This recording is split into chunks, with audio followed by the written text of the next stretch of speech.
Welcome to CB Ministries Church Security Through Prevention podcast. I'm your host, Daniel Blevins. This podcast is a continuation in the series about mistakes made, lessons learned, and anything else that might be helpful for you. I would encourage other security leaders to think about situations that you have learned from. And if it's something that you feel you would like to share so that everybody else can hear about it and learn from it as well, contact me and let's get something set up so we can get a recording done. I hope that this series will have an impact on many, and as we're able to put more and more of those stories out there, that'll just continue to be that way. As usual, don't forget to like, share, and subscribe to the podcast. We are looking forward to a new year of seminars, and we would love to get information out to you if you would like more information on what it looks like to host a seminar. All right, let's go ahead and jump into this week's series with another church leader. Paul, welcome to the Church Security Through Prevention podcast. It's good to be back. Yeah, it's good to have you back. I'm glad you reached out to me regarding this series that we're doing on mistakes made, lessons learned, and also, just best practices in general. It like I've said before in other ones of these, it's just kind of, this is turned into a whole different animal to where I think it's going to be very good for a lot of people in what we're hearing, because I hear it at my seminars, besides just feedback from the podcast, that this is something that people have been wanting to hear. So I really thank you for taking time to do this with me today. Well, my pleasure. Well, first off, I've made plenty of mistakes. Secondly, I've learned a lot of things the hard way. You and I have been doing this a fair amount of time, and there really weren't manuals for what we were doing back then. And, the first cars that came out didn't exactly have owner's manuals. And I kind of feel that way about church safety. And, so maybe if the things we learn the hard way can bless someone else, right? That's right. That's exactly it. I think I told James that it's much easier to learn from other people's mistakes than to make them ourselves and have to learn from them. Amen. I certainly try to. That's right. So what were some of those things you wanted to share today? Oh, man. Well, I have two lists. I have mistakes we made corporately as a church, and then mistakes that I feel were mine. Early on, we didn't see the need for a church safety team. And we're talking with my last church, like 13 years ago, probably now. And there were conversations and questions. And so we had a wake-up call one day where we'd had a church service, and there was a young man that was probably 12, 13 years old that just disappeared. And his mom couldn't find him, and she kind of raises the alarm, and I grabbed some young guys and we started looking. Everybody knew who he was. We couldn't find him. And we realized that we had no checks and balances later, but in the immediate point, I just started picking points on the compass, and I'm like, you go here, you go here. And across the street, across a stream and up a hillside, there was a cemetery from the church. And I had a couple of guys with me, and I had a big Maglite flashlight. Back then I didn't carry. And I come up upon a tent that had been pitched in a small clearing next to the cemetery. It was obviously a homeless person's dwelling. And we realized not only was the young man not in it, and we did ultimately realize that he had decided to walk home. And it was about probably a 10-minute drive from church to home. He was mad at his mom over something and was being a bit of a stinker. But we realized not only could someone have abducted a child off of our campus, we didn't know that on an adjacent piece of property that we had somebody living that could have been a security threat or someone we could minister to. I definitely have that sheepdog mindset, and I try to temper that with the ministry mindset. But we didn't know this person was there. We didn't know about the potential threat. We absolutely had no way of keeping a check and balance on where kids were going. And that was I would call it a wake-up call. And I believe God allowed it for us to start going, hey, we should probably tighten the reins here a little. So I would say that was probably our first big one. Yeah, there was, you're not the first church, obviously, that's had that. And actually, in all honesty, we've had to go searching for my own son when he was little years ago. He's 23 tomorrow, actually, but so it's quite a while ago. I don't go searching for them anymore. But yeah, no, you stand here and hold my hand till we're ready to go. No, Right. yeah. Uh, but it is a different dynamic now, and that's something that we've even as a church had to look at. And in the DVD I have on zones of protection, I talk about that to where our team, if we have even I'll use the term special needs, but we have a group of special needs individuals, and some of those are runners. And Hmm. if we get a call that a child is missing in particular, or if we've got a runner going on, that our security guys, we go to the entrances of the church and we stop all traffic. Nobody gets off the property or nobody comes on the property until this child is found. Because the last thing we want is to go looking through, trying to find him, and he's been shoved into a car and started taking off the property right away.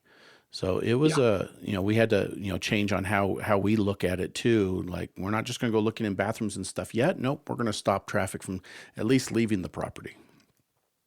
So we had the reverse of that Sunday. We had a young man that he quote unquote lost his mother, and he had kind of stepped away from her in a crowd of probably 600 people in between a couple of services. And so he knew me, he knows what I do. And he looks up to me. He's got to be, I don't know, 6 or 7 years old. And I said, well, I'll tell you what, stand right here with me. And I said, we'll locate your mom. And he wanted to yell. I said, no, no, no, hang on. I said, I guarantee you she's not going to leave without you.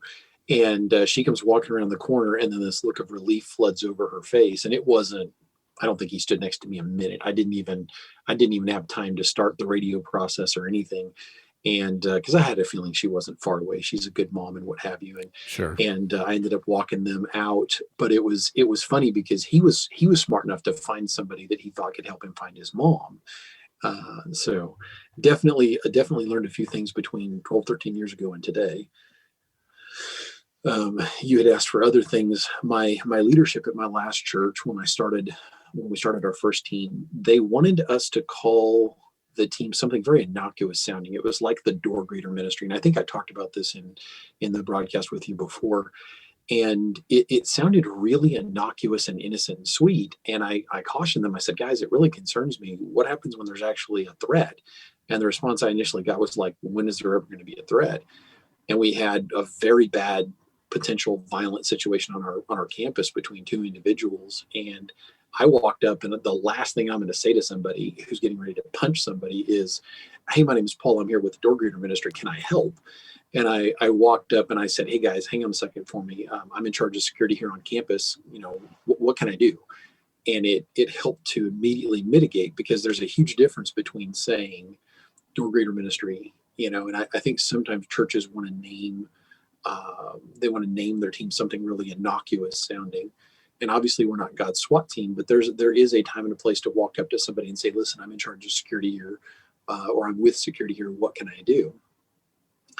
And then there were two other things that were really painful. One was I had church leadership who insisted, and I think this is something a lot of us have seen in the infancy of our team. I had church leadership who were like, oh, this guy's on your team now. And I had people who were not sheepdogs. I had people who had no servant's heart. So I had people who were kind of like more like a sponge than a hammer. And then I had people that only had the sledgehammer mode. And I had to work with both extremes. And I even had one guy that I had to stand down off of my team for security concerns. And eventually my leadership and I kept talking to him about it until they gave me the reins and said, look, you vet your people. And if we have a problem, we'll let you know. And that them trusting me was an enormous thing. But I think a lot of security teams over the years have probably had people put on them. I mean, the way that a church leader would come up and say, hey, I think this guy's a good fit for your door greeter ministry. And they just want to plug somebody in. Sure. Yeah, absolutely. Yeah, and going back to the naming thing, I think that's interesting because I hear it too. A lot of churches like to do Really? that, and our church, did that as well, to where it's they call it the safety team, which is fine. Mm-hmm. I know another Mm-hmm. church in town calls it the life, and I know a couple of churches that call it life safety team. Um, Nice. but I'm the same way with you. If I go into a situation, and most of the guys on the team are that way too, security does carry a little bit bigger punch of authority than saying you're with the safety team. In situations. I prefer the terminology of safety for the most part, but there is when someone is in danger, saying that I'm with the security team has an entirely different connotation, and I've used it a couple of times with people that needed to hear it. So I agree. Yeah, and it's always interesting, when they'll still take a lot. There's been times where an individual still kind of size me up, like, really, like, what can I get? How far can I push this? And then they back down, like, nah, it's not worth it, which is a good call on their part. Right. But it's at least from a security standpoint, it's processing in their mind a little bit differently than saying safety in those situations. It wasn't church related, but I was doing security, and I had a lady come through a line that she wasn't supposed to go through. And I said, ma'am, I really cannot let you through here. And she looks at me and like snickered at me. And she goes, what are you going to do? Arrest me? And I said, no, ma'am. And I pointed down the hillside to where there were a couple of officers. And I said, but they will. And she's like, oh. And she turned around and went immediately back up to where she was supposed to be. There is unfortunately a time or place, as you and I have talked about even recently, for a frown and a stern look and saying, listen, this isn't going to fly. Yeah. Yeah. I've seen some conversation, or was you recently in your video post, you talked about that, and a lot of it is how we carry ourselves. I'm and I tell people this in their seminars too, I'm a really nice guy till it's time not to be a nice guy. I can be having a great conversation with somebody and I hear something in my ear and then it's game on as I move to a situation. I had a recent incident as a civilian police chaplain. I was in a police department dropping off equipment for them, and I hear over the radio that there were 3 officers that needed backup, and that's never a good thing. In a situation where there are 3 police officers that needed backup, that's bad. And they were calling for backup, what they call mutual aid, from outside of their immediate city. Wow. And so I knew that all 3 officers were the only 3 officers on duty in that city. And if they were calling for extra backup, something was bad wrong. And so I knew that from where the guy told me he was, or said over the radio that he was about 8 minutes away. I was 30 seconds away, and I pulled up probably, 120 feet away, spoke the name of one of the officers, and he grins at me because I'm not going to interject myself. I'm a civilian. I know that may change in about a year. I may go through the Academy and Carry Commission, but currently I'm a good old civilian. He looks at me and grins ear to ear and motions me over, and had a little bit of relief on his face, and come to find out they had a carload of individuals with warrants who were known to be violent, and they did not have enough officers to get them out of the vehicle in a way that nobody would get hurt. And as I came walking up, 2 more officers arrived, and they began to pull people out quickly. And as they detained them, handcuffed them, put them on the ground, I was literally guarding these people.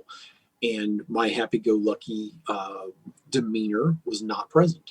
There was a very stern look on my face, and I was studying each of them. I was not mean. There's no reason to be mean if you don't have to be. But they knew that they were being detained. Ultimately, all 4 of them were arrested. The vehicle was impounded. And there is a place, like you said, when it's go time, you have to flip a switch, and the happy-go-lucky's gone. Yeah. And just in my, and I talk about this in the seminar too, that there's very little about me that screams warm fuzzy if you meet me out on the street somewhere. It's nothing about me that really screams he wants a hug. And I have to try and work on that. And I work on that all the time. My pastor teases me, especially when I was on staff. He was like, Dan, you need to smile more. So especially when I'm serving, I try to be, much more engaging with people. I don't want to come across like that sanctified Secret Service that's just standing at the door. We just want to take a quick break here to let you know how to contact us and where to find out more about our national seminar. I see communities that may know why church security is important, but they may not be doing anything about it or don't know how to do it well. Our national seminars are for ushers, greeters, children's workers, staff, volunteers, your security teams, and other ministries in your community. We say that this is a level 1 training that is designed to help equip you to serve well in your various ministries while maintaining a safe place for people to come. Getting churches on the same or similar page when it comes to security will only make the community safer as well. The easiest way to find out more information or to contact us is to go to cv-ministries.com. There you'll find a variety of training DVDs and books, with more being developed all the time. There's also a place at the bottom of the page where you can sign up for our monthly newsletter and to be able to get more information. We would love your feedback on topics or guests that you would like to hear on future podcasts. Okay, now that we have that out of the way, let's get back to the podcast.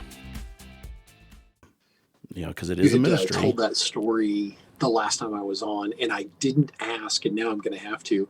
So do you think that is a pre-existing part of your personality, or do you think that's something that you were Air Force, correct? I was, yeah.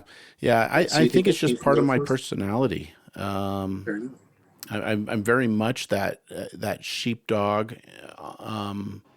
in the yellow, most of the time, and I am not that.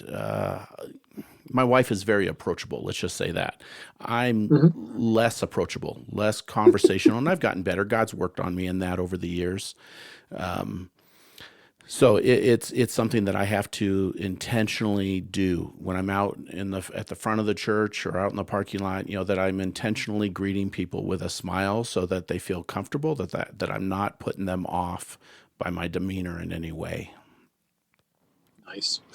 I've told this story before, but not to you, and it means a lot to me. I have a ranch, and we've had all kinds of animals on it. And years ago, I had 2 herd protection dogs. They were a mix of what's called an Anatolian Shepherd and Great Pyrenees. And they are very protective. And we're talking at 6 months old, they are loping along. One of them is close to me. Another one's probably close to 100 feet away. And they're loping along with me, knowing that they're going to get fed while I'm out doing chores. And it's, dusk is falling, and off in the distance, I hear the first bars of the song of the coyote. And as the chorus fires up over the hill and, down through the woods, literally on another piece of property near mine, my male dog, he turned, and his head snaps, and he literally triangulated. His head went slightly too far and came back, and he locked on like radar. And the happy-go-lucky was gone. His tongue, which was hanging a foot out of his mouth, was gone. And his eyes were hard. His hair was bristling. And the puppy that had been there a moment before was a dog, and it was going to protect. And he takes off across the yard, and like a jet fighter, like a fighter pilot in a squadron, in comes his girlfriend. She comes flying in, and she's running about 5 or 6 feet behind him and off to his right. And they went over the hill, and I was like, oh, Lord, protect him, because they were 6 months old. They're puppies. Sure. And about 30 seconds later, I hear the abrupt ending of the coyote song, and they're gone. And a couple minutes later, my dogs come loping back into the yard, and they're almost prancing. They're like, yeah, we told them to leave. And that's the epitome. That's why we have the term sheepdog that Colonel Grossman gave us, that is so apt to what we do, because they would lay with the herd. They ate in the same place. They slept in and amongst the herd, and they were loved by the herd. But the minute it was time to go, it was time to go. Yep. Yeah, I think it's a perfect analogy of what we do. Yeah, I dearly love it. Some people don't, and I respect that. But having had herd protection dogs, to me, it's right on the money. Yeah. So I had one more about, and I'm laughing as I look at my notes, because I think just about every church out there is going to be saying amen. My church never gave us any funding from the church for our safety team for over 10 years. And I'm not blaming the church, but this is just most churches' experience. Even up to the mega church level, I've talked to churches that their safety teams for churches that they're like, what's funding? And just about everything that we ever got as a safety team for medical or anything was actually acquired by private funding. Either we passed the hat as a team, or someone within the church saw a need and said, "How can I bless your team?" And I think that was literally, if we had not had people step up, I had a couple pay for a $700 class and hotel stay for me to be able to level up my skills. If it was not for people like them, I don't know where we would have been. Yeah, and that's huge, and the budget is a huge discussion for a lot of churches that don't have funds, and it is a matter of being creative. I know early on, we bought, all of our radios, and we have a pretty good, there's two big churches in the Colorado Springs area, and we're the second one, and Hmm. with two campuses, and so our first radio system, I think somebody pretty much donated. Um, it has a repeater on the top of the main building, and we kept piecing these radios together. We did, pay for a company to program them and license them and stuff, to get us our licenses. But there was no budget, and it was like, okay, so we just do with what we've got, and let's be as creative as we can to make it work. Um, Mhm. you Yeah. know, Our first were these Baofeng, if I'm pronouncing it right, radios. And we had, I don't know, quite a few of them purchased by a private individual. I did discover the hard way that they don't like being baptized. I inadvertently dropped one in the toilet. It did not like that at all. yeah, most of those But, electronics don't.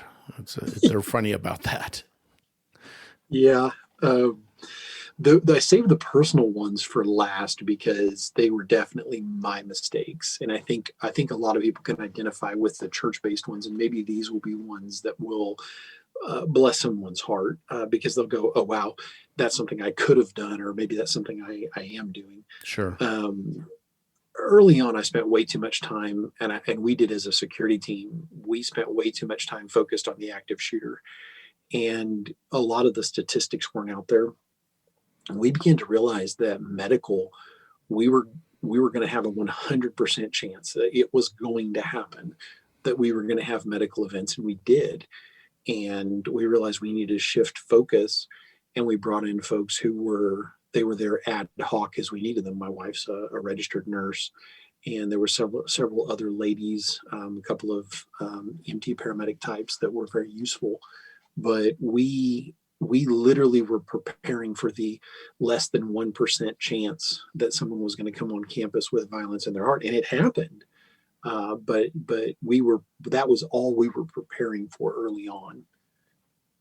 Yeah, and I think all too many churches do that. That is their focus, and a lot of it is fear driven. An incident happens, and then you get all these little companies coming out of the woodwork that's what they're focused on, and making the church believe that's what they need to defend against.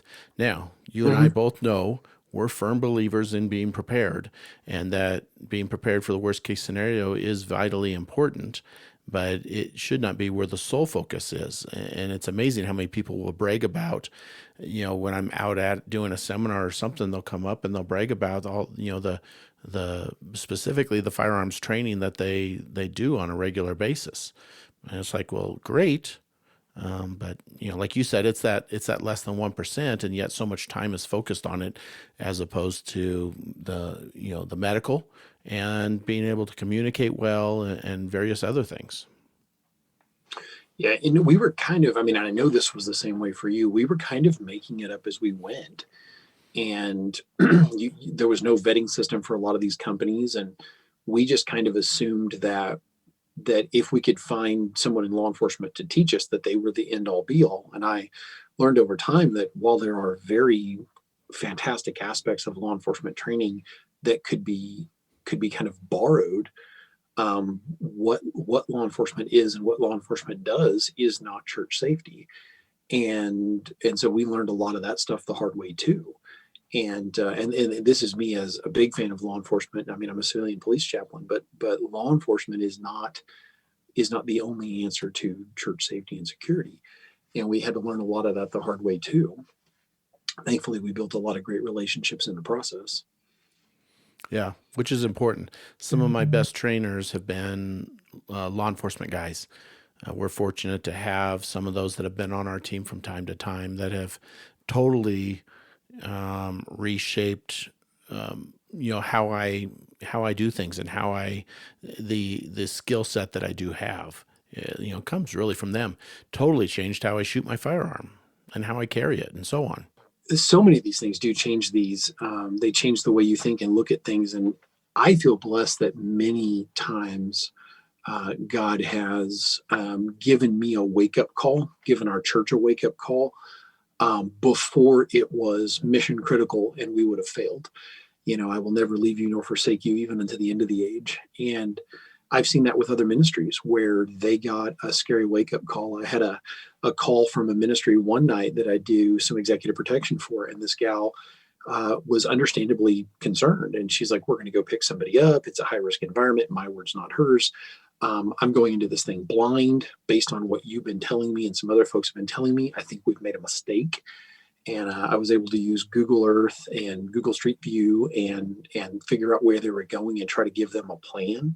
But they were 5 or 6 hours from me in unfamiliar territory. And they realized their mistake, thank God, before it was potentially life-ending or life-altering. And after that, they began to seek training and actively seek to have people accompany them on their missions, as it were. And I've seen God do that again and again and again in my ministry. And I'm thankful for that, because without that guidance and sometimes some fairly hard shoves where he's like, hey, pay attention, I'd be in trouble. Yeah. And that really feeds into, as where is our walk with God so that we can hear from him when the time comes and have that discernment that we need when the situation might get heated. I had an email this week from an individual who I've never met before, listens to the podcast, but told me about this incident that he had. And because of the things like this that we talk about, everybody went home safe was his bottom line. That they didn't, that this angry individual, they were able to have a conversation with, de-escalate him, find out truly what's going on, ask him enough questions and so on, to get to what's really going on so that they could minister to him. And he could be at church and, where God really wants him anyway. Amen. You and I, if there's a dead horse that we beat, it's training, because that's Right. the thing that's going to carry the day between the grace of God and training. And I remember being in a parking lot with my wife. We were out of state. She'd done some shopping. She's walking next to me, head down, really happy with the purchases and, both hands full of bags. And I'm escorting her like a one dot, executive protection detail. And my head's on a swivel. And I'm looking around this parking lot and I see a guy who's kind of come out of the woodwork and he's paralleling us. And I'm watching him and he's watching me. And I'm thinking, and my wolf on the outside of the herd instincts are kicking up. And I'm watching him thinking, this guy's trouble. And he's kind of sizing me up. And as he's approaching, he's still several cars away. The trunk's popped. My wife's putting things in. I step around her, between him and her, make direct eye contact. And I very confidently shook my head no. Like, this is not the place. This is not the time. I'm not the guy. And he pointed at me, literally stopped, pointed at me like, thank you, nodded once, and literally headed off at a right angle. And if it was not for the training I've been blessed to have to know, I can reach you from here. I know how to use what I have on my body. I've got the distance. I've got the time. I'm giving you fair warning. I thought about that story after our last visit, that to me, that story means a lot, because without that training, I'd have been in a panic, in that environment. How do I protect my wife? What do I do? I don't have any tools. I don't have any training. Thank you so much for taking time to listen to this podcast. If you really enjoyed it and you found it of benefit to you, we really appreciate your feedback. There's several different ways that you can provide us feedback. One of them is to subscribe to the podcast, is to share it with others, and another is to contact us directly, particularly if you have any questions or concerns, or you want more information on how to host a seminar in your community. You can contact me directly at danielblevins@cv@heart.com, or you can go to our website, That's cv-ministries.com. Both of those will get you in the right direction. Until next time, make sure that you're out there protecting the flock with a heart of service.